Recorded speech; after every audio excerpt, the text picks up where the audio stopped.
as the eclipse was coming on, we could see the umbra just fine, but it was strange because once you come out of the umbra and there was just umbra and then there was just bright daylight, which we thought was really odd. There didn't seem to be any penumbra in any of this footage, and of course, like I said, we got quite a bit of time of this actually showing all this stuff. But here you've got umbra and then you've got daylight, and I realize that the penumbra is supposed to go on for potentially even hundreds of miles, but really it looks no different than just your average daylight. So I thought that was kind of strange. What did you think about that, Chris?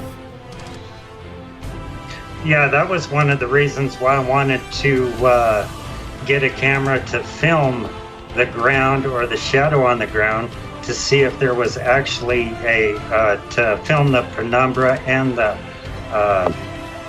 umbra. And there is no penumbra. All I see is umbra. So the question is, where's the penumbra that they tell us about? Because it's clearly not there.